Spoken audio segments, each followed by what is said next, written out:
Look out for them on Friday's grueling stage through the Pyrenees. With more, here's ESPN's cycling commentator Mark Brown. Stage 7 marks the first mountain stage of this year's Tour de France, and into the Pyrenees we go. Barcelona into Andorra, 224 kilometers.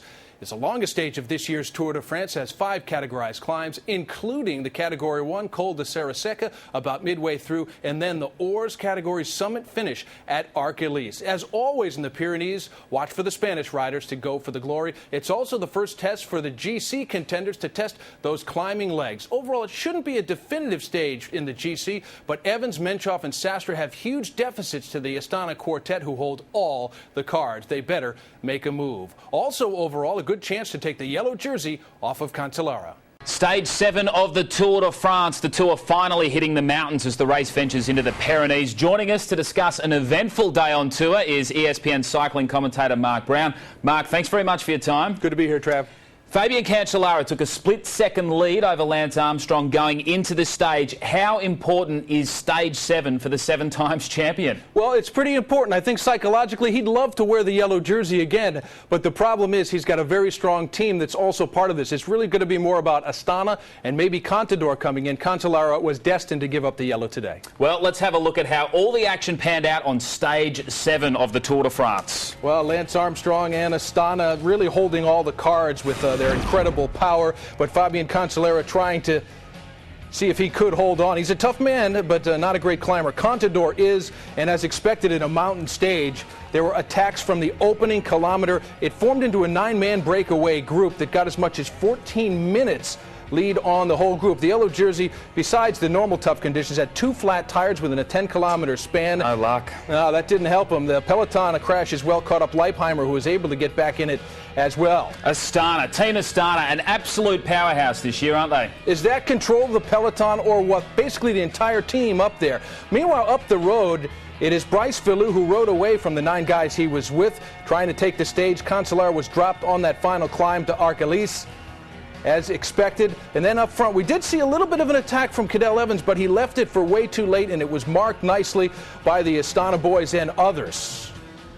Now, Alberto Contador, is that launching an attack? Is that flexing his leg muscles? Well, that is why he is the man to beat in the Tour de France. At that point, he was launching a bid for the yellow jersey. Pretty much simultaneously, Filou was crossing the finish line to take his first ever Tour de France stage victory.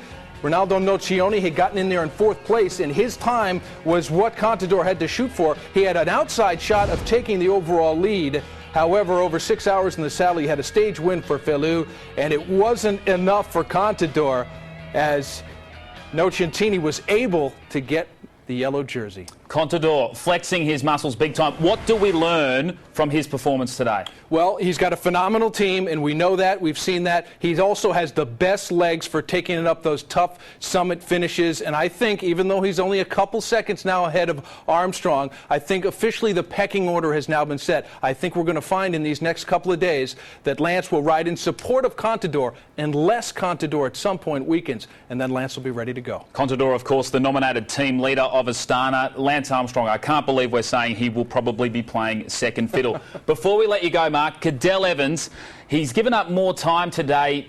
Is he out of contention? Well, I can't say he's out of contention, but things look very bleak for him. I mean, the bottom line is he is 3 minutes behind and pretty much was there before the mountains even started. Tough time trial for him, and then got caught up in the peloton split in stage 3. So he is already in a huge deficit, and he's more of a marker than an attacker, so the deck seems stacked against him.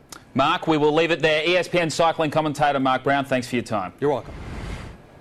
Here with me now is ESPN cycling commentator Mark Brown. Mark, break it down for us. What did the first mountain stage reveal to you? Well, certainly a great day for Nocioni, but in the whole scheme of things, he is not going to be a contender for the yellow jersey. We learned a lot about Astana, maybe that we already know. They are very dominant. They've got the domestiques to ride tempo, complete control over that peloton, and they can launch any of 4 GC contenders whenever they want to do it. As for Alberto Contador, he definitely showed he has the legs that nobody else in this tour has to ride up the tough climbs at the summit as he rode away from the rest of the group. He is a man that now very much in control of Team Astana as far as their leader. Yeah, it's just a phenomenal climber is Contador. Now, week one of the tour has taken a toll on some. Sastre and Evans come to mind. They're about 3 minutes behind. What would you say about who is best placed to challenge the Astana boys right now? Well, Andrew, there's no doubt that they have hurt themselves. Even before we got to the mountains, Sastre and Evans, about 3 minutes back, they're in some big trouble. They need to get very, very aggressive. But they're up against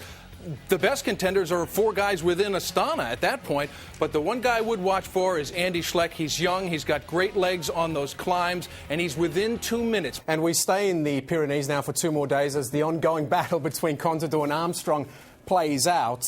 What would you say about the next 48 hours and the race for that yellow jersey? Well, it's obviously going to be a big thing here between Armstrong and Contador. But I think what we saw today from Contador is he has legs right now that Lance Armstrong probably will not have and doesn't have at this point. I think the fact that he's now ahead of Lance in the overall pretty much sets the pecking order. I know it's only 2 seconds, but at this point, it's a situation of, hey, we ride for Contador and we don't attack Contador. So I think what we can look for is for him to actually increase that lead and Lance to play maybe even more of a supporting role. Okay, Mark, thanks so much for now. You're welcome.